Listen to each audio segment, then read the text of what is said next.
je suis Anne-Carine Marmuet et vous écoutez Horizon Durable, le podcast de Ports en Part dédié à l'investissement responsable. L'ambition de ce podcast est de mettre en lumière des personnes, des entreprises pour qui développement économique et croissance durable ne sont pas incompatibles.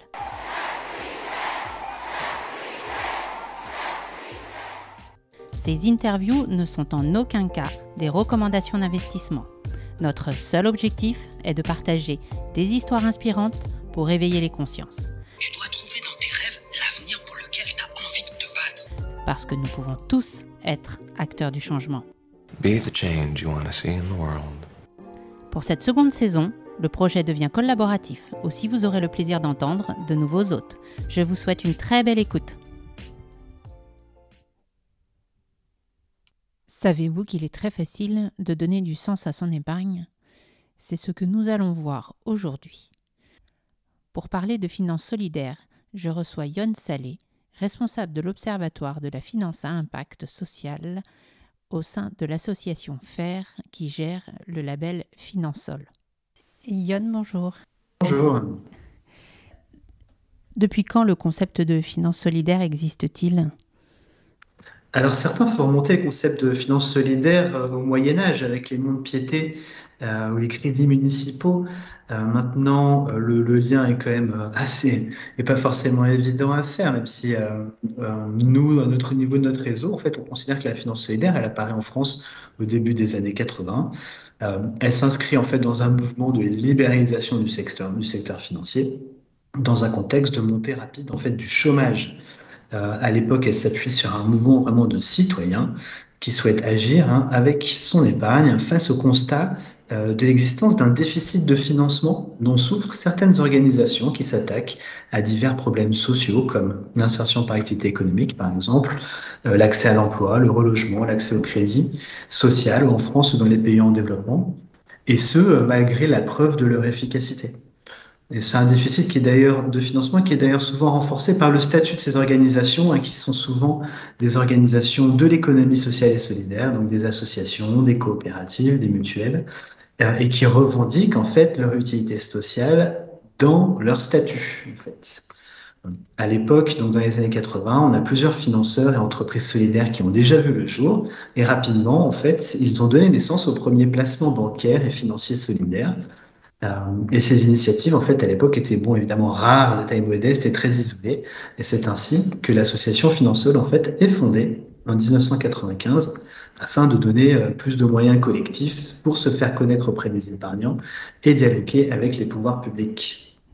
J'ai lu que vous étiez le premier label financier qui ait été créé en France, avant même l'existence du label ISR. C'est vrai ? Absolument, donc notre antériorité est forte par rapport aux deux labels publics. Et ce qu'il faut noter, c'est que le label Finansol est un label privé, puisqu'il appartient à l'association qui s'appelait Finansol et qui maintenant s'appelle FAIR, ce qui lui donne un certain nombre d'avantages, beaucoup de flexibilité, notamment une capacité à toujours innover pour suivre les évolutions de notre secteur, qui est extrêmement dynamique d'un point de vue de la création de nouveaux produits et de nouveaux systèmes pour venir soutenir les organisations qui répondent aux problèmes sociaux et environnementaux de notre société. Alors, pourquoi avoir créé un label ? Quelles sont les missions de l'association FAIR ? Disons que le mandat initial de FAIR est de faire rentrer un petit peu de solidarité dans l'épargne et la finance. Et le label, en fait, nous permet de mettre en avant des produits d'épargne qui bénéficient d'un certain nombre de caractéristiques, et notamment celui qu'on appelle le critère de solidarité, qui peut passer par deux mécanismes. Le mécanisme de financement solidaire, c'est-à-dire qu'on va garantir à l'épargnant qu'une partie de ses ressources placée sur le livret labellisé Finansol va être dirigée et va contribuer au financement d'acteurs à forte utilité sociale et environnementale, à fort impact, comme on dit maintenant. Alors ça, c'est une première chose. L'autre, ce sont des produits dits de partage, c'est-à-dire que le produit est doté d'un mécanisme permettant aux particuliers de reverser au moins 25% des revenus de leur épargne sous forme de dons à des associations de tout type, ce qui leur permet de bénéficier en plus d'un petit avantage fiscal associé aux dons. Concrètement, comment ces produits d'épargne solidaire sont-ils construits ? Alors, il y a une très grande variété de produits de l'épargne solidaire. Ça, c'est une grande spécificité par rapport aux autres labels, puisque nous sommes capables de labelliser tout type de support d'épargne. Ça va du livret, en passant par des fonds communs de placement, des SICAV, ou encore en allant vers l'épargne salariale, les unités de compte, les fonds euros des assurances, ou même jusqu'à des émissions de titres réalisées par des organisations de côté qui font appel public à l'épargne. Les gérants des produits candidatent au label. Leur candidature est présentée à un comité d'experts indépendants, donc on appelle le comité du label Finsol, qui a été créé en 1997 et qui statue sur les caractères solidaires des produits en question. Pour ça, évidemment, on dispose de toute une série de règles qui nous permettent d'évaluer le caractère solidaire. J'ai déjà parlé d'une des règles qui est celui donc, du mécanisme de solidarité du produit. Il y en a d'autres, par exemple le mécanisme de transparence, c'est-à-dire qu'on s'attend à ce que les gérants des produits génèrent et reportent de la donnée sur l'utilisation de l'argent auprès des épargnants. Encore un autre critère, c'est par exemple le mécanisme de cohérence, c'est-à-dire qu'on s'attend à ce qu'il y ait une cohérence dans les investissements qui sont réalisés avec l'épargne des épargnants qui ont été placés sur des produits labellisés Finsol. Et finalement, ce qu'on appelle l'action commerciale, c'est-à-dire que les produits labellisés sont vivants, ils sont marketés, ils sont promus à destination des épargnants de façon active afin de collecter un davantage de ressources chaque année. Donc, si je comprends bien, quand on souscrit un produit labellisé Finsol, on sait que vous, derrière, vous contrôlez d'où vient l'argent et où il va. Absolument. Donc, ce contrôle du label Finsol est effectué chaque année sur l'ensemble des produits labellisés. Effectivement, nous apportons une attention tout à fait particulière à regarder quelles sont les organisations qui sont bénéficiaires de ces financements, de cette ressource en fait in fine, et qu'est-ce que ça représente en termes d'importance, de fléchage de la ressource vers ces acteurs à fort impact social et environnemental. On parle quand même d'investissement financier. Donc ça veut dire qu'on peut donner du sens à son épargne sans pour autant que ça soit au détriment d'une certaine rentabilité ? Alors, quand nous parlons d'investissement ou de retour sur investissement pour des produits labellisés Finsol, on regarde deux choses. Évidemment, la rentabilité de l'investissement en tant que tel, mais cette rentabilité, elle a deux facettes pour nous, le financier et l'extra-financier. L'extra-financier est extrêmement important puisque voilà, c'est notamment l'impact, le fait de savoir qu'une partie de l'argent va permettre de financer une association, une coopérative qui agit dans votre quartier ou à côté de chez vous, ou bien une centrale solaire citoyenne qui peut avoir besoin de financement long, par exemple. Donc, ce sont ces éléments-là qu'on va vous garantir. J'ajoute quelque chose également. Plus récemment, cette année, il y a eu une étude de l'AMF qui est sortie, comparant la performance financière des produits labellisés sur les 33 grands labels, les deux labels publics et le label Finsol, avec des produits non responsables. Et la conclusion de cette étude, il y en a deux. D'abord, c'est qu'il n'y a pas de différence statistique de performance financière entre les produits qui sont labellisés et ceux qui ne le sont pas, première chose. Et la seconde, c'est qu'en revanche, les niveaux de frais sont inférieurs sur les produits labellisés. Et donc aujourd'hui, sur certains types de produits, les frais, ça peut représenter une réduction forte de la performance du produit. Donc c'est évidemment quelque chose d'extrêmement important pour nous. C'est très intéressant parce que ça, c'est un argument presque commercial. Absolument. Comme tous les produits, un produit solidaire, il sera performant du point de vue du rendement financier ou du rendement extra-financier s'il est bien conçu. Cette conclusion concernant des niveaux de frais inférieurs pour les produits labellisés peut paraître un petit peu contre-intuitive, puisque associé à un label, évidemment, viennent des obligations de reporting, de transparence qui génèrent des coûts. Donc, on aurait pu s'attendre à ce que le label soit répercuté sur les coûts du produit. Or, il semble que ce ne soit pas le cas. Et la conclusion de l'AMF ou des chercheurs de l'AMF a été de dire que les produits labellisés sont des produits d'appel, c'est-à-dire des produits qui vont systématiquement être mis en avant relativement vite auprès d'un épargnant qui sera intéressé à souscrire, par exemple, à un contrat d'assurance vie. Et vous savez qu'avec la loi Pacte, à partir du 1er janvier 2022, tous les nouveaux contrats d'assurance vie devront proposer une unité de compte solidaire, en plus de l'unité de compte responsable et de l'unité de compte Greenfin. Et donc cette unité de compte solidaire, nous avons le sentiment qu'elle sera mise en avant rapidement auprès des particuliers afin de favoriser l'acte d'achat grâce à ces produits qui correspondent, à notre sens, beaucoup à l'appétence en fait des particuliers pour davantage de transparence et pour du financement, du local et du financement à côté de chez soi. Aujourd'hui, combien de produits financiers sont labellisés Finansol ? Alors, à la fin de l'année 2020, on a 169 produits qui sont labellisés Finansol. C'est une très grande diversité, comme je vous le disais, de nature de produits. L'ensemble de l'encours de ces produits représente à peu près 20,3 milliards d'euros. Et à partir de ces 20,3 milliards d'euros, il y a 2,7 milliards qui sont réellement investis dans des actifs en fait solidaires, donc des organisations non cotées à fort impact social et environnemental.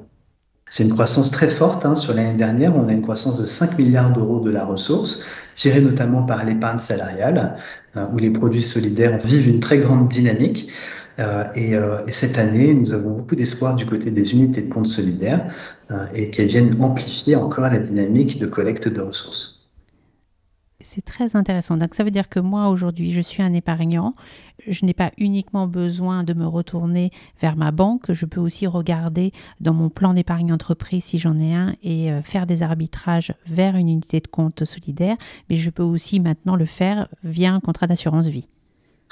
Absolument. Donc, il y a deux grands textes de loi qui définissent des produits solidaires. Donc, le texte historique, on dit loi LME de 2008, qui oblige toutes les entreprises de plus de 50 salariés qui proposent un plan d'épargne à proposer un produit solidaire. Et donc, le produit solidaire est défini. On retrouve cette obligation, comme je le disais, dans les unités de compte solidaires. Et la définition des unités de compte solidaires est la même que celle des produits d'épargne salariale. Donc, c'est un OPC qu'on appelle 90-10. C'est-à-dire que 90% de votre épargne est placée en bourse. Et là, vous avez toutes les stratégies qui sont possibles en termes d'investissement. Donc, ça peut être aussi bien des actions que du mixte ou de l'obligataire. Tout existe. Nous, on demande qu'il y ait une gestion ISR en plus sur cette partie cotée. Et finalement, il y a une partie qu'on appelle 10, où là, en fait, on vous garantit qu'entre 5 et 10% de votre argent est effectivement investi dans du non coté solidaire. 90-10, c'est un ratio qui est défini par la réglementation. Alors, 90-10, ça vient de la pratique, figurez-vous, en fait, tous les OPCVM ont ce qu'on appelle un ratio poubelle. C'est-à-dire qu'on leur laisse la possibilité, jusqu'à 10% de leurs actifs, de diversifier un petit peu plus leurs investissements, voilà, afin d'être un petit peu différents les uns des autres en réalité. Et c'est une grande innovation française, ces produits 90-10, avec l'idée de finalement, on va investir ce ratio poubelle dans des actifs non cotés solidaires. C'est un produit donc, qui aujourd'hui est notre produit de référence. La plus grosse partie de l'encours d'épargne solidaire sont placés sur des produits 90-10 qui apportent à la fois de la liquidité, en même temps de l'attractivité pour les épargnants. Donc, ce sont des produits qui fonctionnent vraiment très bien et qui sont très enviés dans un certain nombre de pays anglo-saxons et européens. Donc, on les promeut avec beaucoup de sérieux, puisqu'on pense que c'est des produits qui vraiment peuvent plaire aux gens. Et à partir du moment où la partie 90 est bien construite, le produit est performant d'un point de vue financier. Et la partie 10 garantit d'avoir un produit qui, en plus, va être impactant. On voit apparaître, en plus, des nouvelles catégories de produits où il va y avoir une cohérence globale, en fait, entre la partie cotée et la partie non cotée. Il y a un produit historique qu'on appelle Insertion Emploi Dynamique, qui est géré par Mirova, qui est le premier fonds 90-10 qui a été créé dans les années 80, et qui est sur une thématique emploi, c'est-à-dire que on est sur de l'investissement en action, sur la partie 90, dans des entreprises qui créent de l'emploi. Donc c'est une vraie stratégie d'impact et de capacité, une vraie capacité à réallouer des actifs en fonction de si les entreprises ont respecté leurs objectifs de création d'emploi ou non. Et donc ça c'est assez intéressant puisque du côté du solidaire, là les investissements partent chez France Active, qui lui-même est en fait une organisation qui soutient la création d'organisations donc entrepreneuriales, notamment qui permet de financer plusieurs milliers de petites entreprises et associations à fort impact social. Donc vous voyez une cohérence globale entre de logique de création d'emplois entre la poche solidaire et la poche cotée. Je rebondis parce que vous parlez d'impact social. Est-ce qu'il y a une différence entre finance solidaire et impact investing ? Disons que nous, au niveau de notre collectif, nous considérons que la finance solidaire reste un segment de la finance à impact social, donc aussi appelé impact investing. L'impact investing est une dimension plus internationale. Il y a un moins d'ancrage historique en fait et national que la finance solidaire. Il y a également plus de diversité d'attentes du point de vue de la rentabilité. Il y a beaucoup de discussions à savoir si les produits d'impact investing peuvent atteindre des niveaux de rentabilité alignés à ceux du marché, voire supérieurs à ceux du marché.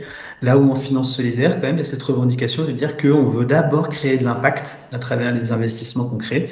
Donc, c'est ce que l'impact investing appelle for impact et non pas with impact. Où là, l'impact serait finalement une externalité de l'investissement. Qui dit finance solidaire dit uniquement impact social ?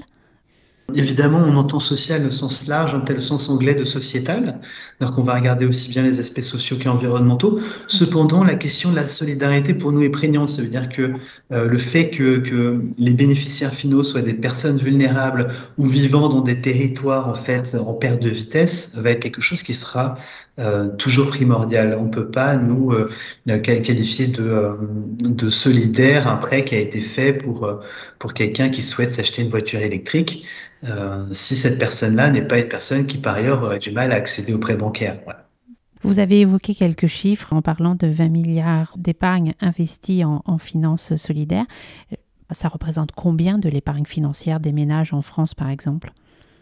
Alors aujourd'hui, on estime que c'est un peu plus de 0,35% de l'épargne financière des Français qui est placée sur des produits solidaires. Notre objectif, c'est que très rapidement, on atteigne 1%. Et on espère évidemment que la loi Pacte et les unités de compte nous permettent d'aller rapidement en ce sens. Donc on peut faire un appel ? Il y a des produits solidaires disponibles pour tout le monde, pour toutes les appétences de risque et stratégies d'impact. Je peux dire que les produits solidaires ont très très bien résisté à la crise de 2020, notamment parce qu'ils sont tous en gestion ISR. Donc on a des produits qui ont eu de très belles performances sur cette année qui, malgré tout, a été très compliquée. Quand on ajoute à ça finalement le plaisir de soutenir des organisations extrêmement investies et qui ont été en première ligne pendant la crise sanitaire, bah oui, je pense qu'il faut continuer à passer son argent sur ces produits et diversifier son portefeuille et en même temps soutenir des acteurs à fort impact. Mille merci Yon pour toutes ces informations. C'est moi qui vous remercie. Nous espérons que cet épisode vous a plu. Si c'est le cas, n'hésitez pas à nous le faire savoir en mettant des étoiles sur votre plateforme de podcast préférée et en le partageant sur les réseaux sociaux. Nous sommes à l'écoute de tous vos retours, encouragements, suggestions d'invités ou autres. Pour cela, vous pouvez nous adresser un mail à l'adresse borsamparbourse en minuscule et au singulier @bnpparibas.com.